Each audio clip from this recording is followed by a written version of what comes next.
Tengo una palabra para aquellos que han hecho todo lo que se supone que suelen hacer y al final les queda esa sensación de que Dios les ha fallado. Yo estoy convencido que el camino hacia las cosas mayores está marcado por reveses y por sufrimientos reales. Y a veces, al mismo tiempo que va aumentando nuestra fe, nuestra situación también va empeorando.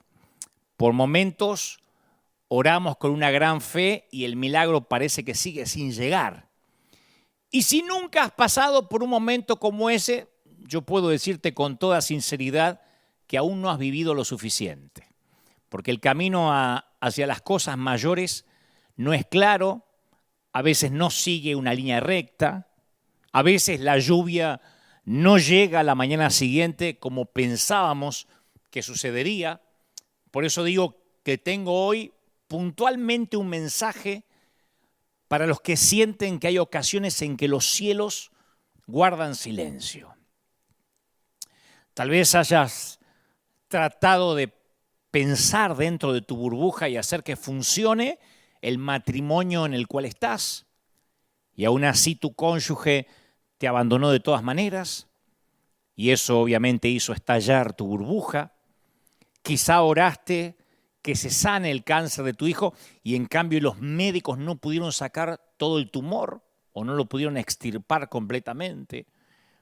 Es posible que te lanzaras en fe para comenzar un nuevo proyecto, un nuevo negocio, creyendo que Dios te estaba llamando a hacerlo, pero después el negocio fracasó y volviste a estar en cero, o lo que es peor, te quedaste más endeudado que antes. Hace poco un querido amigo me decía, o me preguntó, me dice, si Dios nos llamó a todos nosotros para hacer grandes cosas, ¿por qué la mayoría de la gente no la experimenta? No puede vivir esas grandes cosas.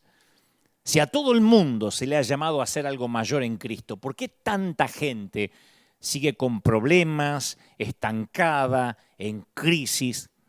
Y yo le respondí que creía que a veces escogemos el lugar equivocado para comenzar a buscar esas cosas mayores. Tu vida mayor no comienza con la edificación de la casa de tus sueños. Como el Señor nos habló el domingo pasado durante el mensaje Quema las naves, tu vida nueva no comienza hasta tanto quemas tu casa vieja. Yo pienso y estoy convencido que tenemos que comenzar con un acto incendiario.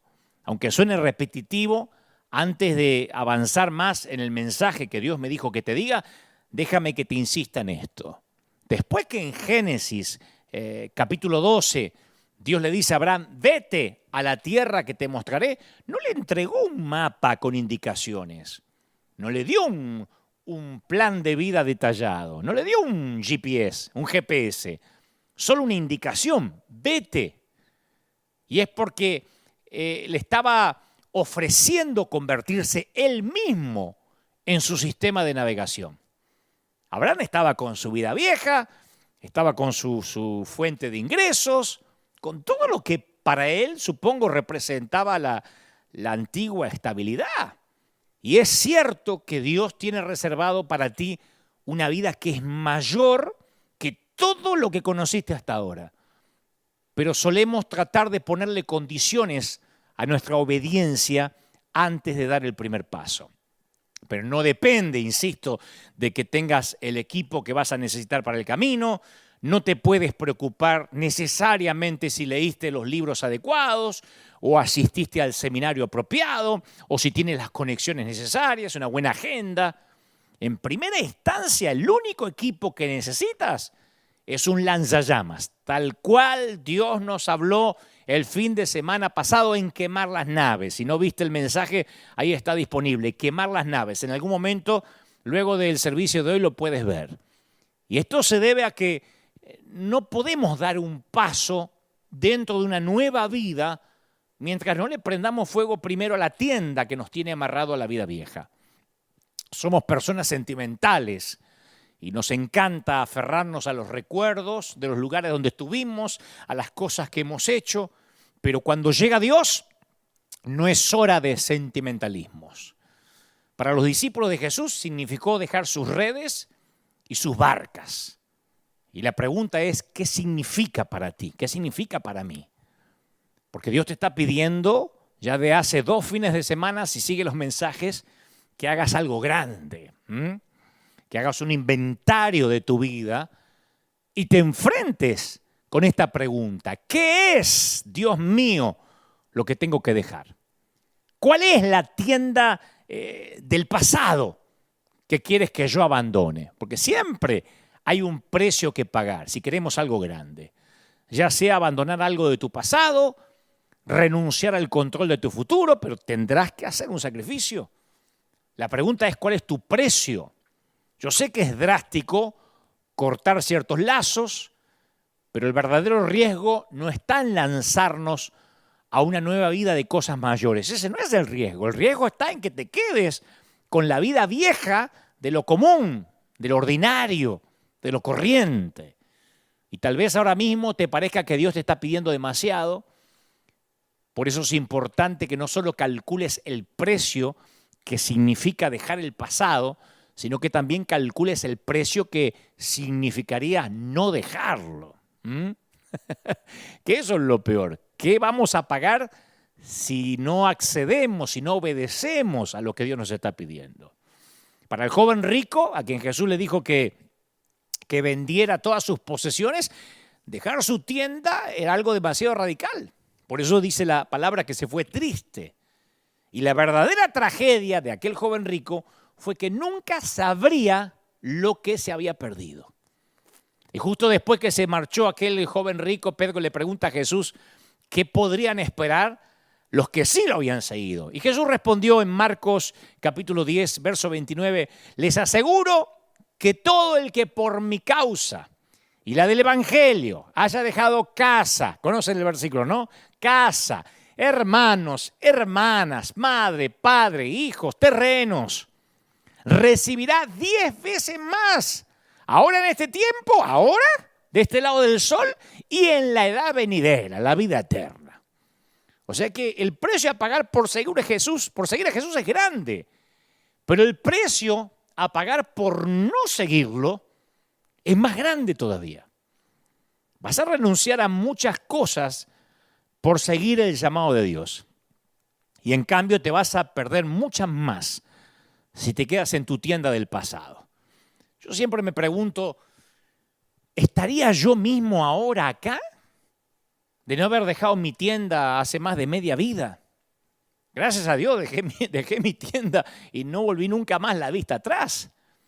Pienso que uno tiene que estar decidido a decir, Dios mío, cualquiera sea el aspecto que tenga la nueva vida a la que me estás llamando, yo la quiero.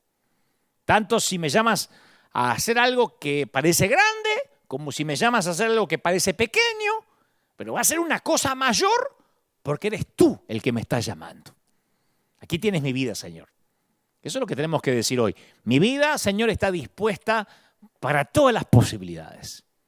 Y esta es la locura que significa someterse por completo a Dios de esta manera. Porque por una parte se siente como que se está perdiendo el control de la situación. Y sin embargo, por otra parte, una oración como esa produce una libertad asombrosa, ¿no? Porque tu Padre Celestial tomará el resultado de tu obediencia en sus responsables manos. Entonces nunca más tendrás que seguir llevando solo esa carga. Uno le dice, Señor, acá estoy, haz de mí lo que quieras, como quieras, envíame donde sea, no me voy a preocupar más. Ahora, hablando con realismo, con los pies sobre la tierra, yo sé que es mucho lo que invertiste en la vida que levantaste, como Abraham. Yo no le estoy hablando a aquel que necesariamente está viviendo bajo un puente, que no tiene nada que perder. Yo le estoy hablando a aquel que tiene redes, aquel que tiene algo que dejar, una tienda, una estabilidad. Pero a mí me sorprende que cuando Dios llama, como te está llamando, no entra en detalles. Ahora, no estoy diciendo que a Dios no le interesen los detalles. Convengamos que Jesús mismo dijo, Él tiene contados los cabellos de tu cabeza y es consciente de cada gorrión que cae al suelo, ¿no? Lo que te quiero decir es que no los maneja, Dios no los comunica de la manera que la mayoría de nosotros preferiría que lo hiciera. Solo nos dice que le confiemos el resultado a Él y que hagamos lo que Él nos dice, que actuemos en fe y que actuemos en obediencia. Ahora, Dios no siempre te dice cómo lo va a hacer, sino te dice que lo va a hacer. No cómo, te dice que lo va a hacer.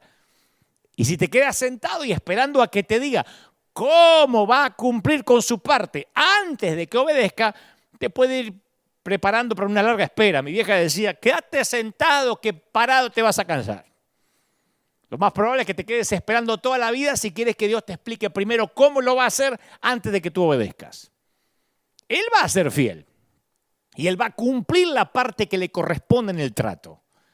Y Él te lo mostrará, pero primero tienes que estar dispuesto a obedecer y a ir. Parece una cosa infantil, pero se nos va este detalle. Solo puedes ir donde Él te diga que vayas hoy. Quiero que prestes atención a esto que te voy a decir de parte del corazón de Dios. Solo puedes ir donde Él quiere que vayas hoy. Cuando te despiertes a la mañana siguiente, te va a mostrar dónde tienes que ir mañana.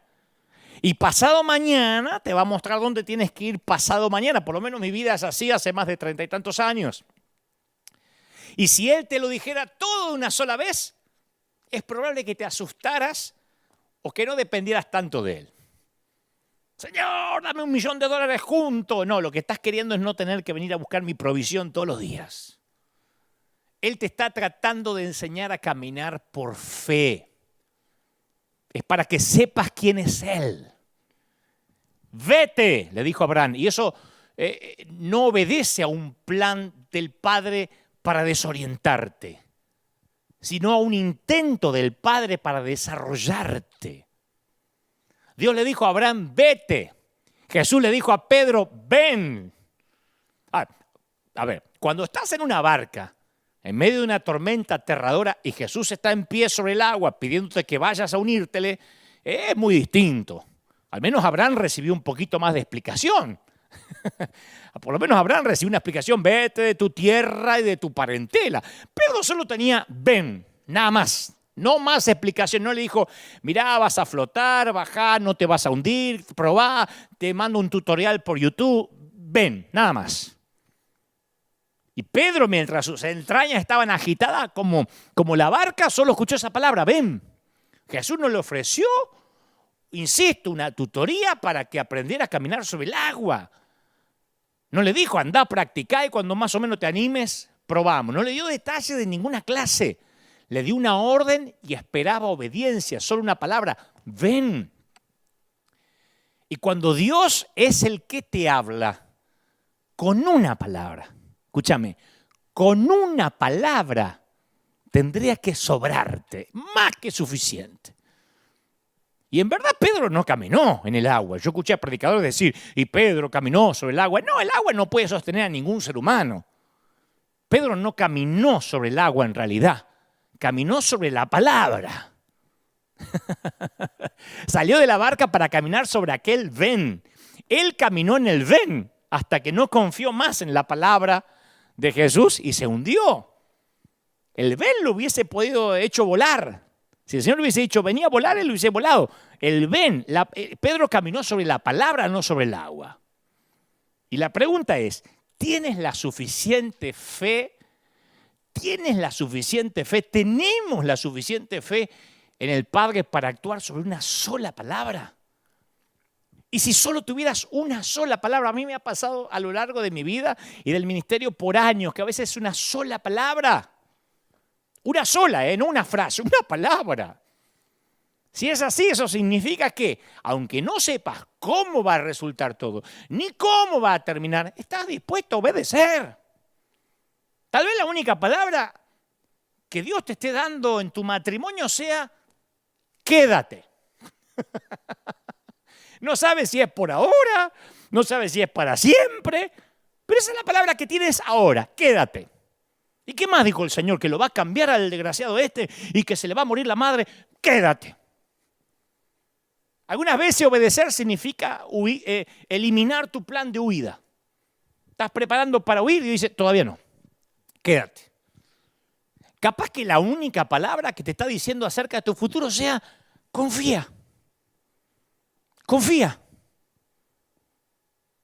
Y dice, no, pero ¿cómo confía? Pero yo quiero saber y qué va a pasar mañana y cuándo va a terminar la pandemia y confía. Es posible que lo único que te haya dejado ver acerca de tu situación sea, yo proveeré. Sí, Señor, pero me rechazaron de todas partes y se me fueron los ahorros y no tengo... Yo proveeré. En ese caso son 2 palabras, ya eres afortunado. Entonces vas a tener que aprender a obedecer a un Dios que no suele entrar demasiado en detalles, como somos los padres con los chiquitos, que no explicamos demasiado porque sabemos lo que les hace bien y lo que les hace mal. Nos comparamos de tanto en tanto con un ejército y los generales suelen decir, hay explicaciones que están por encima de la paga de un soldado. Un soldado en la línea de fuego solo necesita saber si avanza, si permanece, si se repliega. No tiene que saber acerca de los planes del Pentágono o que le manden una fotocopia de las decisiones tomadas en el Salón Oval. Entonces, cuando obedeces, estás poniendo los resultados en las manos de un Dios que conoce los detalles. Nosotros somos los que no conocemos los detalles. Entonces, el punto de destino a Abraham ya lo tenía señalado en el mapa antes de que Abraham diera el primer paso. Dios ya sabía. No es que Dios le dijo, y salí y después vemos a dónde vamos. Dios ya sabía, el que no sabía era Abraham. Dios tenía el brazo derecho extendido para sostener a Pedro sobre sus pies antes que se hundiera en el agua. Entonces, solo porque Dios no te muestra a ti los detalles ni cómo lo va a hacer, no significa que Dios no conozca los detalles. Tu Padre tiene el control de todo el universo y Él está más interesado en que lo obedezcas de manera total antes de que lo comprendas de manera total. Dios está, lo diré otra vez, Dios está más interesado en que lo obedezcas de manera total antes que lo comprendas de manera total. En realidad así es como le gusta obrar a Dios, así es Él. A Dios le fascina que confiemos en una sola palabra, en un gesto. Convengamos que hay 2 razones principales por las que muchos nos quedamos atascados a veces en la vida, en el ministerio, en el llamado, en los negocios. La primera es que no pensamos lo bastante en grande. Y la segunda, que no comenzamos por algo lo bastante pequeño. Y son los 2 lados de la misma moneda. Un sueño grande sin un comienzo pequeño no es más que una fantasía, una esperanza. Por eso Santiago señala que la fe sin obra es muerta o está muerta. Entonces la fe no es un estado mental, es un curso de acción. La fe es trabajo. La Biblia narra que 2 reyes se juntaron en contra del otro y eran tantos los soldados y animales que morían de sed. Así que los 3 reyes y sus séquitos se fueron en busca de Eliseo. Y Eliseo les confirmó a los reyes que cuando saliera el sol a la mañana siguiente correría el agua. Sin embargo, le dijo a los reyes que primero dieran un pequeño y absurdo paso. Pequeño paso. Así dice el Señor.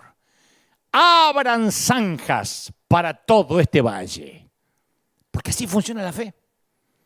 No es hora para el poder del pensamiento positivo. Va a llover, dile al que está a tu lado, va a llover. Confiesa al día 3, hermano, va a llover, hermano, va a llover, hermano. Empodérate con que va a llover. No es un pensamiento positivo.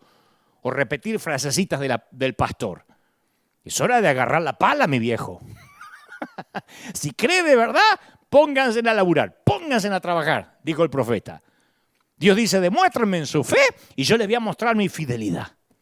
Si ustedes cavan las zanjas, yo voy a enviar la lluvia. Entonces la otra pregunta que te voy a hacer hoy es, ¿tienes suficiente fe para cavar una zanja aún si no ves ninguna lluvia y no escuchás viento alguno? Si el servicio meteorológico dice que va a ser un sol increíble mañana, ¿todavía tienes suficiente fe para cavar zanjas?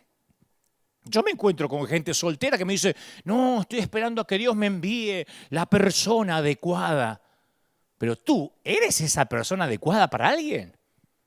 ¿Puedes cavar una zanja en un valle? Cavar una zanja en un valle sin que haya siquiera pronóstico de lluvia, además de lo que Dios dijo, significa desarrollar tu carácter cuando no hay nadie a tu alrededor, cuando todavía no estás haciendo algo grande. ¿Cuáles son las zanjas que Dios semana tras semana, día tras día te está pidiendo que caves? Porque a veces alguien escucha un mensaje de Dios o piensa que lo escuchó y cava sus zanjas esperando lluvia o derrama su única vasija de aceite. Y después todo lo que recibe de cavar zanjas son espasmos musculares que le duran semanas.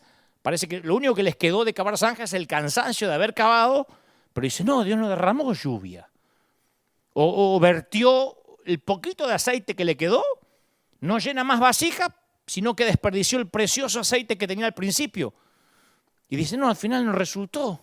O sea, cuando Dios nos pide algo y no nos da nada a cambio de manera rápida como quisiéramos, sentimos como que nos acaban de estafar, como que Dios nos timó. Dios nos acaba de timar.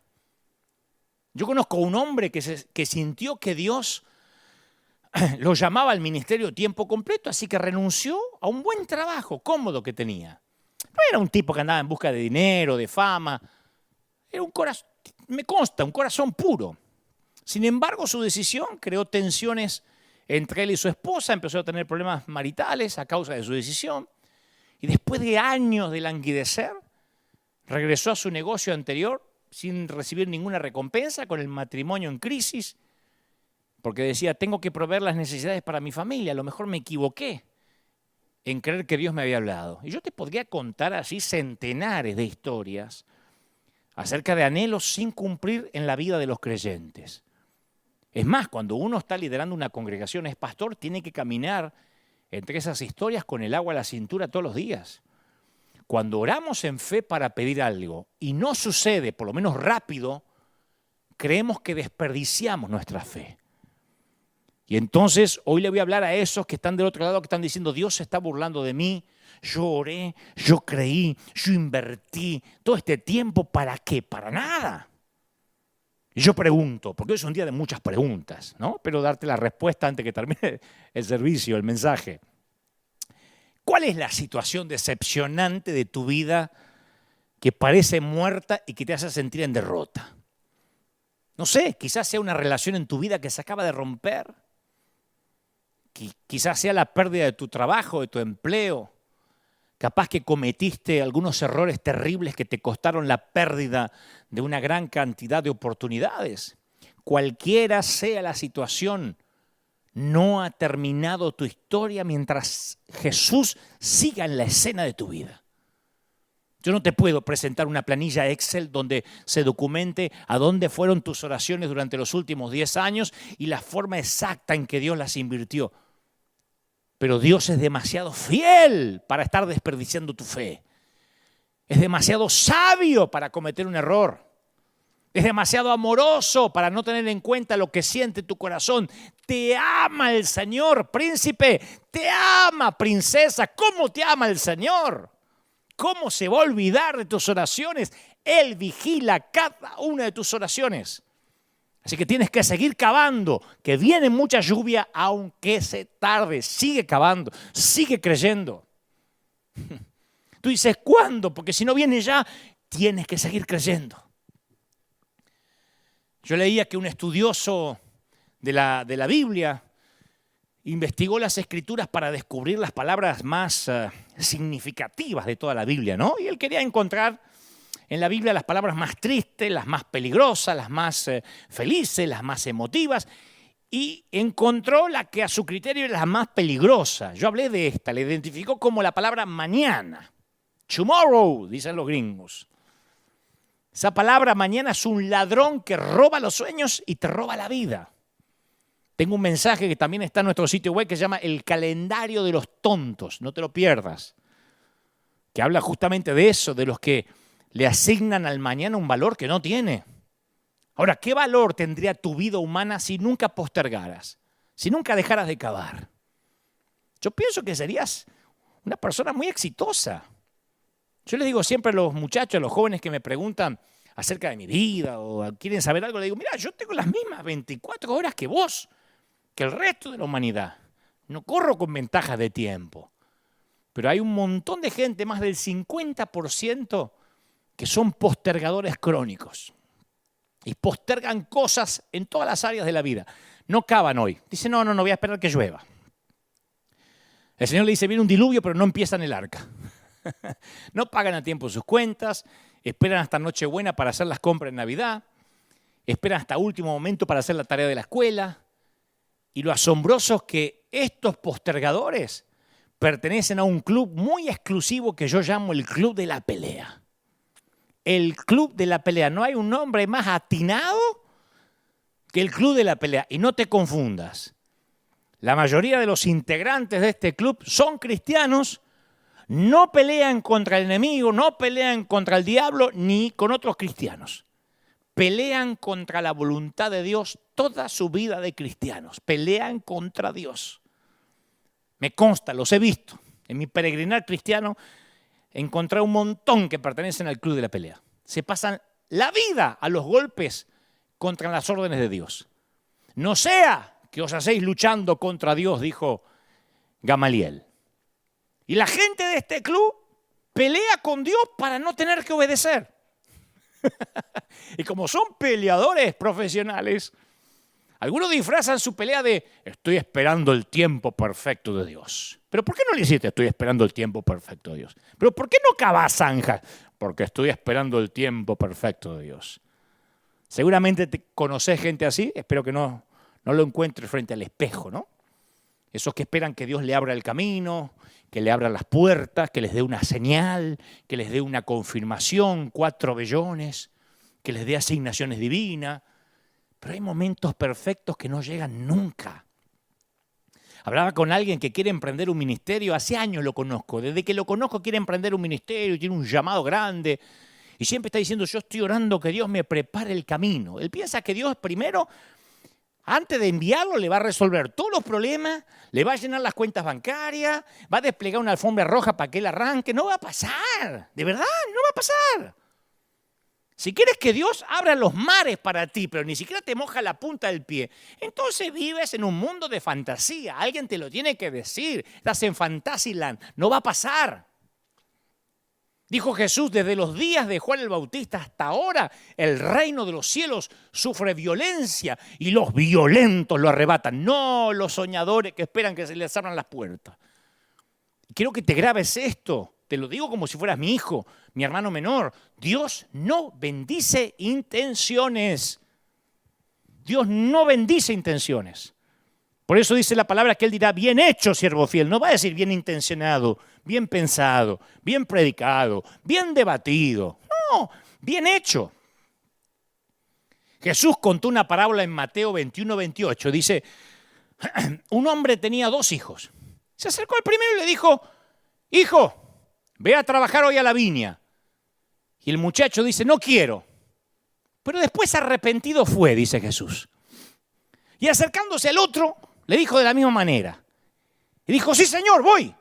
Pero este no fue el sinvergüenza. Y Jesús dice, ¿cuál de los 2 hizo la voluntad del Padre? Y dijeron ellos, el primero. Entonces la viña está llena de hijos que dicen, ¡heme aquí, yo voy! Y después no mueven un dedo. Pero como pasaron al altar a decir, ¡heme aquí, yo voy! Cree que son los obedientes, son los del club de la pelea. Viven peleando contra Dios. Ambas nueras de Noemí, cuando llegaron a la frontera, levantaron la voz y ambas lloraron, Ruth y Orfa. Las 2 lloraron. Pero Orfa se pegó la vuelta después de llorar, se secó las lágrimas con un Kleenex y dijo, me voy a hacer mi vida. Y Ruth se quedó al lado de la suegra. Entonces, no cuenta el conmoverse, el llorar con un mensaje o pasar al altar. No bastan las buenas intenciones y las promesas vacías. Dios busca personas y gente de acción. Sed hacedores de la palabra y no tan solo oidores, dice Santiago 1:22. Hacedores, no oidores. ¿Cuántos oidores tenemos en las iglesias? Oidores y pasadores al frente y repetidores de frases. Que son miembros del club de la pelea, que quieren conocer la voluntad de Dios para sus vidas, pero no las quieren ahora. Y Dios se interesa por nuestra respuesta a la guía del Espíritu en este momento. ¿Vas a cavar zanjas ahora? A Él le interesa más lo que hagas en este momento que aquello que vas a hacer el año que viene. De hecho, te digo más, las decisiones del año que viene van a ser afectadas por el grado que hoy obedezcas al Señor. La voluntad de Dios para más adelante siempre es menos demandante que la voluntad de Dios para ahora. A mí me gustaría ser un administrador de la lluvia de Dios. Bueno, macho, agarrá la pala y cavá. Pará, tengo que pedir reconfirmación porque ahora hay que agarrar la pala. Ahora hay que cavar. Y la obediencia demorada es desobediencia. La obediencia demorada, postergada, procrastinación es desobediencia. Y el diablo sabe que postergar la obediencia es desobedecer. ¿No te pasa con los hijos? Poné la mesa, ahí va. Poné la mesa que está en la comida, ya va. ¿Qué es eso? Desobediencia. No, pero él tenía las intenciones de ayudarme a poner la mesa. Y la intención no cuenta. El diablo sabe que ese mañana nunca llega. De hecho, hay muchos que han perdido la salvación, no porque la rechazaran, sino porque el enemigo los convenció a postergarla un poquito más. ¿Alguna vez escuchaste citar el versículo ese que dice, hoy es el día de salvación? Los evangelistas solemos decir, hoy es el día de salvación. Bueno, escuchaste mal porque ese versículo no existe en la Biblia. En realidad está hablando 2 Corintios 6:2, que dice, he aquí ahora el día de salvación. Que no es lo mismo que hoy es el día de salvación. He aquí ahora. Porque decir, hoy es el día no transmite la urgencia. Hoy es el día, de acá que termina el día, pensalo, ¿no? Ahora. Si alguien se está ahogando, no necesita que lo rescaten en algún momento del día. ¡Me ahogo! Sí, para que voy a almorzar, después te rescato. Lo necesita ahora. Entonces cuando Jesús llama, no está diciendo, mira, querido, respondeme el llamado en algún momento de hoy. Te dejo mi teléfono, cualquier cosita me devolvés el llamado. Che, Moisés, ¿te dejo la zarza encendida todo el mes? Vos hablalo con Séfora, ¿viste? Cualquier cosa me llama. Si Séfora se pone loca, que no quiere, que te meta con el faraón, me avisa. Ahí va a estar la zarza ardiendo todos los días. ¿Y cuánto me la puede dejar ardiendo, señor? Y te la dejo de lunes a jueves, ¿te parece? No, déjame hasta el otro lunes. Dale, y lo pensá. Imagínate. Igual si cuando el faraón se endurece te agarran las dudas, yo te voy prendiendo otras zarcitas de reconfirmación, ¿eh? Preparé varias zarzas para cuando te agarren las dudas. ¿Te imaginas un Dios hablando a cada rato, esperando que los señores se decidan? Eso no es la urgencia con la que Dios llama y ordena. Imagínate que eres médico en medio de este COVID-19, ¿no? Y además de ser médico, que quizás lo seas, eres la única persona que sabe cómo curar el virus. Imagínate en este caso hipotético que eres la única persona que tiene la vacuna. Entonces corres hacia el hospital para salvar a cientos de pacientes que están peleando por su vida. De repente alguien llama y te dice, hey, deja eso y vení al cementerio y ayúdame a sepultar los que ya se murieron. ¿Qué dirías? No, lo siento. Yo no puedo ayudar a los que se murieron. Estoy demasiado ocupado salvando vidas como para enterrar muertos. No estamos llamados a sepultar a los muertos. Es lo que el Señor dijo literalmente. Deja que los muertos entierren a sus muertos. Está hablando de urgencia. No hay tiempo para llorar y hacer 3 días de luto porque se murió Maradona. No hay tiempo. Es un tema que Jesús enfrentó cada momento. ¿Cómo podía Jesús ayudar a las personas a entender la magnitud de lo que significaba seguirlo? Él dijo, si encuentras la perla más fina, Mateo 13:44, venderías tú lo que tienes para poseerla. Si tropiezas con un tesoro enterrado, eso es lo más importante. O sea, reordenas tu vida completamente. Cambia el organigrama de tu vida. Y yo te confieso que a veces obedezco la voz de Dios, la mayoría de las veces, y en otras oportunidades, para mi vergüenza lo digo, dejo que el momento pase. Y salgo con, déjame enterrar a mis muertos, déjame que tengo cosas en la tienda. Y yo sé profundamente que me perdí una cita divina. Montones de personas, oportunidades y milagros desaparecen cuando el ladrón del tiempo entra en la casa. ¿Conocés la frase? Ay, este no es un buen momento. No me llames, te llamo yo. Esas son las palabras favoritas de la postergación en todo lugar, en todas las culturas. Dios llama y decimos, sí, cómo no, déjame el teléfono, cualquier cosa te llamo. Y seguimos yendo a la iglesia por años, pasando el altar, aceptando grandes retos, pero más de repetir la frasecita no hacemos. Es sepultar lo que Dios nos está ordenando en el cementerio del pudo haber sido. Y el camino al infierno está asfaltado de buenas intenciones. Lo que es peor, muchos viven poniendo ladrillos en esa avenida. Mañana es una propuesta incierta. Proverbios 27 dice, no te jactes del día de mañana porque no sabes qué dará de sí el día, ni sabes lo que va a pasar hoy. ¿Alguna vez deseaste que un trozo del ayer volviera para poder hablar con alguien que ya partió? ¿Hay cosas que hubieses querido decirle a tus padres si se te fueron? Una hermana, un hermano que perdiste. Una cariñosa abuela a quien no le pediste que te cuente más historias. Una pregunta que te hubiera gustado hacerle y cuando te acercaste besaste una frente fría en vez de una mejilla tibia. Si apilas la suficiente cantidad de mañanas, terminarás con un montón de ayeres vacíos. Santiago fue uno de los 3 hombres que se durmió en el huerto mientras Jesús agonizaba en la noche de su pasión. Y luego de la ascensión de Jesús, Santiago sabía lo que significaba perder la persona más importante del mundo. Así que tal vez porque se quedó dormido en el huerto fue el que él dio uno de los más sabios consejos. Santiago. Él dice, vamos ahora, now. Los que decís, hoy y mañana iremos a tal ciudad y traficaremos y ganaremos, cuando no sabéis lo que será mañana, ¿qué es vuestra vida? Dijo Santiago.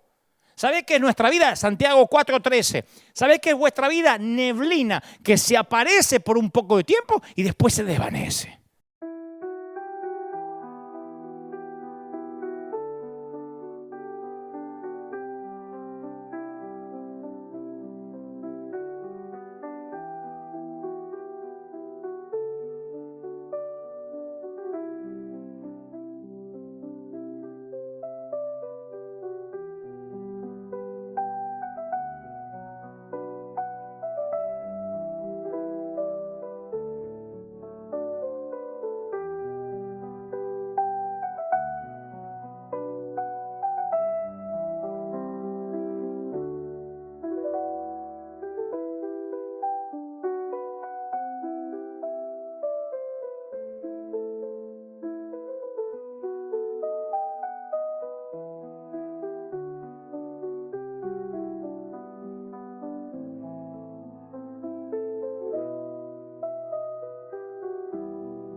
Cuando Dios habla, el momento no es hoy.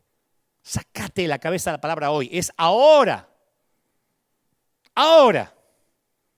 Capaz que no estés tan sensible mañana. Y capaz que mañana la ventana de la oportunidad se cierra. Entonces, conocer la voluntad de Dios es una cosa, hacerla es otra cosa. La voluntad de Dios la conocen casi todos los cristianos. La hacen muy poquitos. Descubrir la voluntad de Dios no va a marcar una diferencia a menos que estemos dispuestos a dar el primer paso. Alguien dijo, aunque estés en el camino correcto, te van a atropellar si solo te quedas sentado ahí. Entonces hay muchos durmiendo en el camino correcto, sentados a la vera del camino correcto. Muchas personas que buscaban la voluntad de Dios han sido atropelladas por quien en realidad la estaban cumpliendo. Y para hacer la voluntad de Dios hay que actuar. No es solo inspiración, es transpiración. No es solo la revelación divina, sino el esfuerzo. Yo sé que hay muchos que no son ni efectivos ni dan fruto, y no porque no estén ungidos. Me consta que están ungidos. No porque no tengan dones, tienen dones, tienen capacitación. De hecho, hay muchos, yo siempre digo que hay muchos hombres y mujeres más capacitados y más ungidos que este humilde muchacho del sur. Pero muchos son más perezosos, me consta. El escritor de Proverbios 24 dice que pasó por el campo de un perezoso y vio las espinas y las malezas que cubrían el suelo, que se tragaban las paredes y estaban en ruina. Y dice, guardé en mi corazón lo observado y de esa casa abandonada saqué una lección. Un corto sueño, una breve siesta, un descanso, cruzado de brazos. Si fuera argentino, meta a tomar mate toda la tarde y te asaltará la pobreza como un bandido y la escasez como un hombre armado. Proverbios 24:32. Los enemigos no eran los ladrones, sino la falta de esfuerzo. Entonces la pereza, cuando se trata de una orden de Dios, es un bandido, es un canalla que te roba el potencial. Y es enemigo ese bandido de lo que Dios tiene para tu vida. Claro, el problema es que nadie se siente un perezoso. Yo voy por la calle y le dijera a la gente, ¿vos sos perezoso? 9 de cada 10 dicen, no, yo sí no tengo tiempo. Porque casi todos pensamos que trabajamos duro y hay un montón de gente que dice que está demasiado ocupada y que no tiene tiempo. Sin embargo, uno puede estar muy ocupado y ser perezoso porque no quiere cumplir lo que Dios le está pidiendo que haga. Reinhard Bonnke, que estuvo predicando aquí antes de partir con el Señor, tremendo hombre de Dios, él dijo, Dios te va a levantar del pozo más profundo, pero no de la mecedora, no de la hamaca paraguaya. Eso tenés que hacerlo vos. ¿Cuánto tiempo más vas a pasar sin hacer nada mientras envejeces en el desierto de la inacción? Peleando contra Dios, perteneciendo al club de la pelea. En Josué 3, yo voy a la historia y leo que los hijos de Israel se encuentran con el obstáculo del río Jordán, imposible de cruzar por la marea alta. Y si Josué hubiese sido alumno de alguno de nuestros institutos bíblicos modernos, habría dado un consejo del tipo, caballeros, vamos a esperar a que se nos abra alguna puerta. Ahí está el río, pero no se puede cruzar. A ver qué puerta se nos abre, a ver qué se le ocurre a Dios, vamos a orar. Pero el agua no se iba a dividir hasta que se mojaran los pies. Y yo te digo algo, en el universo no hay asunto más importante y más urgente que la salvación de los perdidos. No hay otra cosa más urgente. La salvación de los perdidos. No por nada las últimas palabras de Jesús en la tierra fueron instrucciones de llevar el evangelio a los confines del mundo. Y esta orden divina se la conoce como la gran comisión. Y Marcos 16:15 está clarito. Dice, vayan por todo el mundo y anuncien las buenas nuevas. Pongan los pies en el agua. Anuncien las buenas nuevas a todas las criaturas. Caben zanjen. Salgan a cavar zanjas. Avancen. Prediquen. Muévanse. Hay dos acciones muy explícitas y críticas. Vayan y anuncien. Algunos creen que la forma más efectiva para ganar a los perdidos es no, hay que brillar y andar por ahí con el brillo como una luciérnaga y dejar que brille la luz y donde quiera que estás te ven la luz y solo te van a preguntar. Y si bien esas cosas buenas son buenas, si reemplazan el ir y predicar y meterse y mojarse los pies y cavar zanjas, no son más que una negociación cómoda.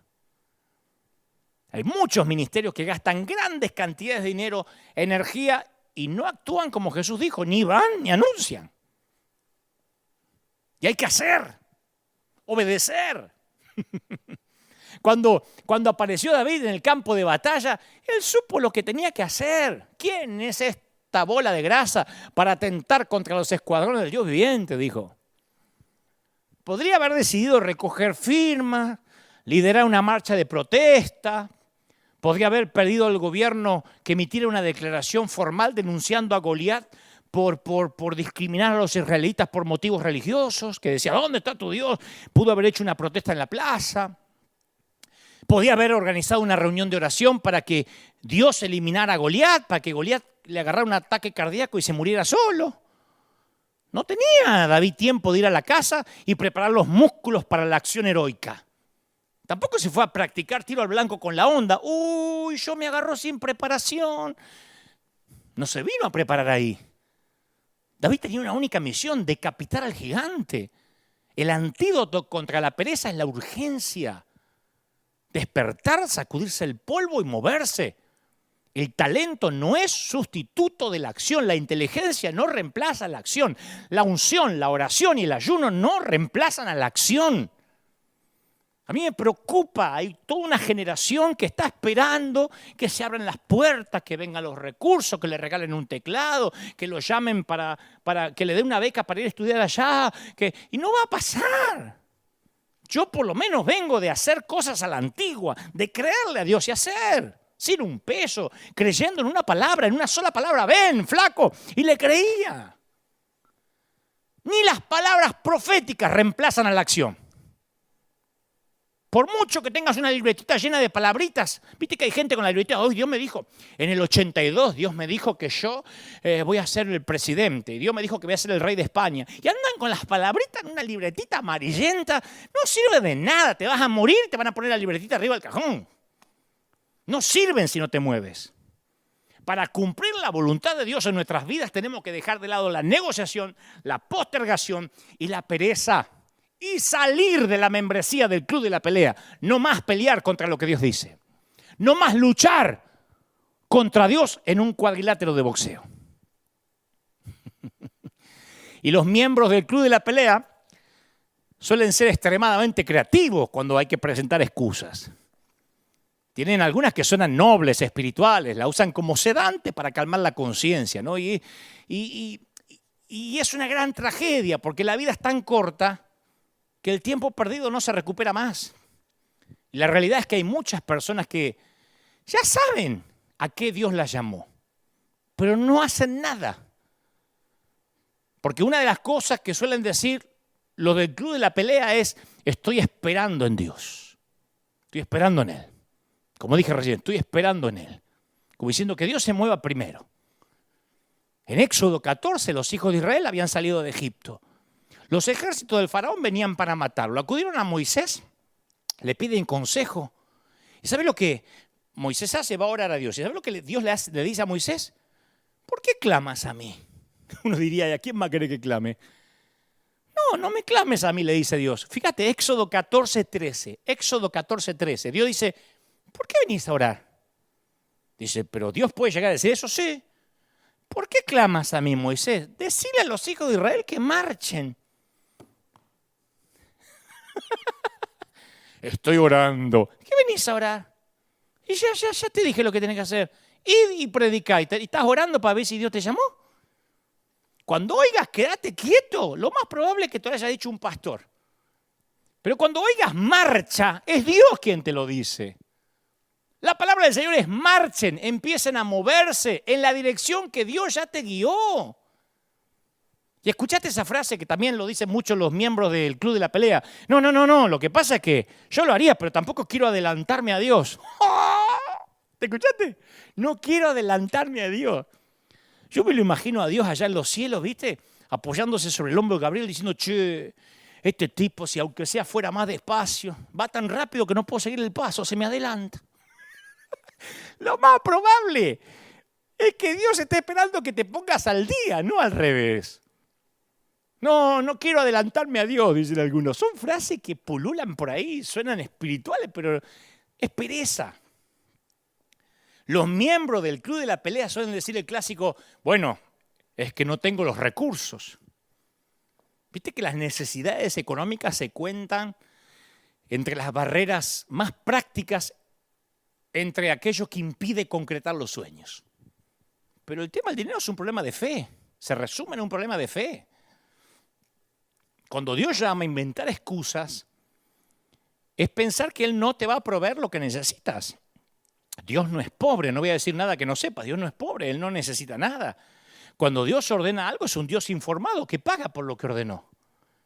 Él nunca te va a invitar a cenar y va a esperar que pagues la cuenta. Él jamás espera que nosotros financiemos su voluntad con nuestro bolsillo.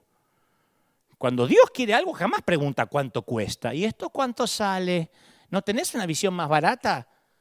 Porque el costo no es un problema para Dios. La única cosa que gobierna lo que Dios puede hacer o no puede hacer en nuestras vidas es nuestra disposición a creerle, a confiar, a obedecerle. Nosotros somos una iglesia hispana. Y cuando digo esto, no estoy desmereciendo lo que somos los hispanos, pero nos hubiesen dicho hace un año atrás, van a enviar casi 6 millones de dólares de todo el mundo en plena pandemia. Yo hubiese dicho, ¿cómo? Si acá no hay gringos millonarios, hispanos poniendo todo y confiando en que Dios genera los recursos. La mayoría de nuestra gente, cuando llegó a la congregación, no tenía trabajo, algunos eran indocumentados y Dios los empezó a prosperar, a bendecir. Más siembran, más Dios les da. Más semilla invierten, más cosecha tienen. Yo les dije, si ustedes quieren tener la vida que yo tuve, siembren como yo he sembrado. Y eso les empezó a ocurrir. Y lo digo, algunos pueden pensar, qué orgulloso. No, lo digo para alentarte. Yo siempre tuve un Dios rico, yo siempre fui rico. Tuve muchas décadas sin dinero, pero rico fui siempre, si el que paga es Él. Jamás decida lo que es o no voluntad de Dios en cuanto a tu vida, verificando cuánta plata hay en tu bolsillo. Siempre mira los bolsillos de Dios. Jesús le dijo a los discípulos, mi comida es que haga la voluntad del que me envió. Juan 4:34.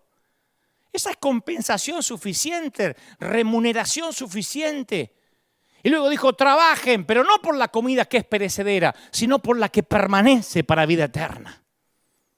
Trabajamos por Jesús, los recursos vienen después. Buscamos primero el reino de Dios y lo demás viene por añadidura. ¿Sí o no?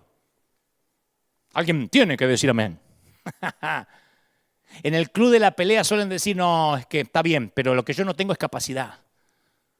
El Señor se le apareció a Moisés en una zarza de fuego y en el medio de la zarza le dice, ven, te enviaré a Faraón porque yo soy el que soy. Yo os sacaré, yo extenderé mi mano.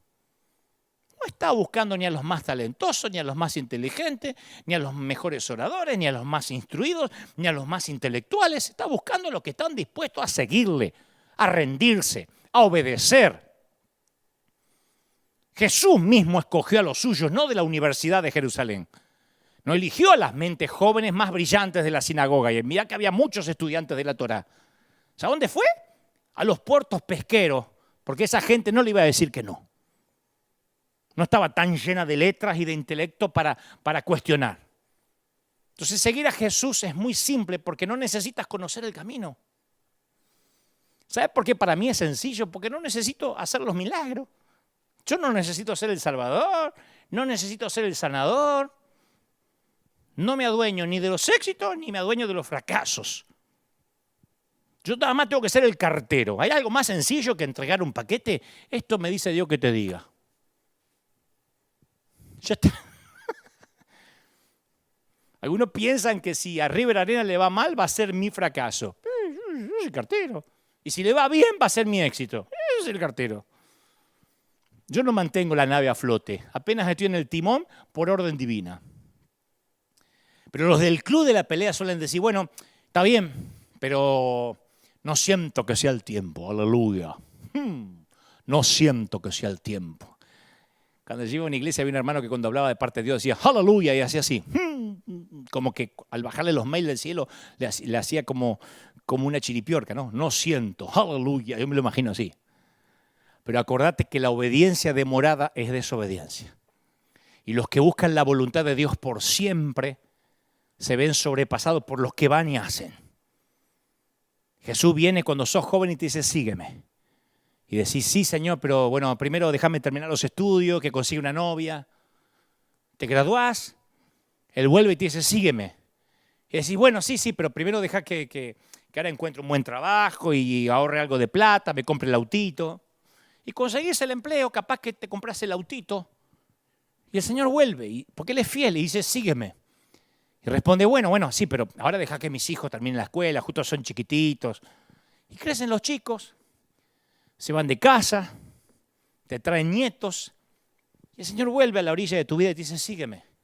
Bueno, Señor, te voy a seguir, pero primero deja que me jubile ahí cuando tenga tiempo jubilado y pueda cobrar mi pensión, te voy a seguir. Y pasan los años más rápido de lo que esperas. Y ese joven se hace viejo. Y un día se le pasó la vida. Y un día habrá quien baje tu cuerpo a una fosa cavada en la tierra para que vuelvas al polvo.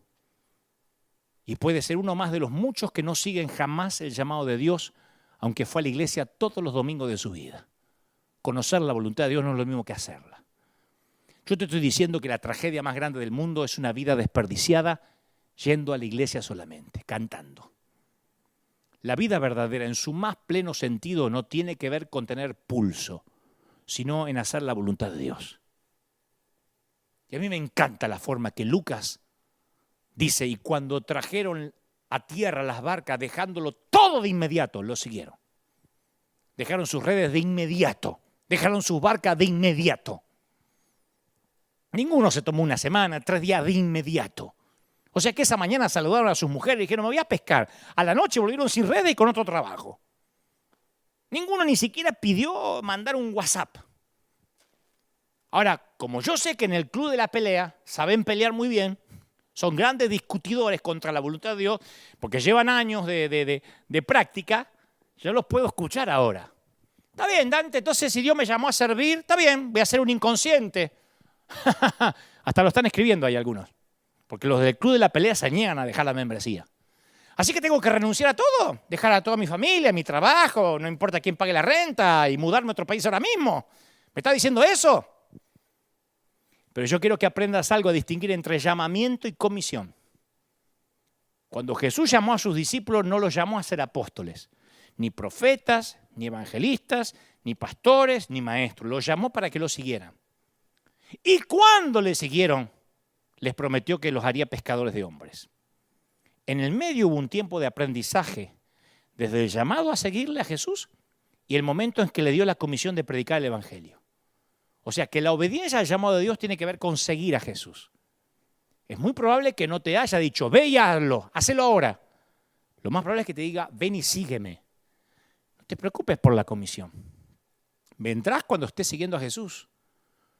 A mí me dijo el Señor hace 30 y pico de años, pastor de los jóvenes te dirán. Y acepté ese llamado y la comisión vino un tiempo después. Primero estuvo el llamado y aceptar ese llamado. Que no fue pasar al altar, fue empezar a quemar la tienda, cavar zanjas. Porque así como la incredulidad bloquea las bendiciones de Dios, la obediencia las libera. Josué 18 dice, y Jehová dijo a Josué, no tengas temor, yo te los entregué en tu mano, ninguno prevalecerá contra ti. Y Josué vino a los enemigos de repente, habiendo subido toda la noche de Gilgal. O sea, los soldados enemigos huyen, Israel los persigue, pero entre la promesa y el milagro, entre el llamado y la comisión, hay una porción de información que pasamos por alto. Después de marchar toda la noche desde Gilgal, Josué atacó por sorpresa. Toda la noche cargando armas, cargando víveres a oscuras, 35 kilómetros cuesta arriba, a horas antes de la mayor batalla. Yo tuve una repentina revelación acerca de la oración. Si vas a orar para que Dios te dé una victoria, Si vas a orar para que Dios confirme tu llamado, más vale que estés listo para marchar toda la noche. No llore después. No llore después, cuando Dios se tome en serio tu oración. La oración de Josué no es una excusa para eludir responsabilidades. Él oró luego de marchar toda la noche. Hizo todo desde el punto de vista natural. Se esforzó físicamente. Se esforzó mentalmente, ejecutando la marcha con estrategia. Y emboscó al enemigo. Entonces, si vas a tener la audacia para pedirle a Dios algo, más vale que estés listo para actuar. La oración audaz tiene que estar amarrada a la obediencia práctica. De otra manera, no es fe. Es, qué sé yo, energía mental positiva. Todos los años hay miles de asistentes a los congresos que confiesan empoderarse. Conquistaremos el mundo, Pinky. Y no hacen nada. No aparecen. ¿Y sabes por qué? No sorprende que Dios no conteste esas oraciones. Porque oran por milagros, pero no se mueven. Y la mayoría de las veces, si no te mueves, Dios tampoco lo va a hacer. Es la manera que Él diseñó el funcionamiento de la fe. Las señales siguen a los que creen. Nunca los que creen siguen las señales. Y los miembros del Club de la Pelea aman estar frente a la zarza. Y dejan para mañana lo que el Señor le dice a través de esa misma zarza. Es más, el logo del Club de la Pelea es una zarza que jamás se apaga. Yo tengo el llamado.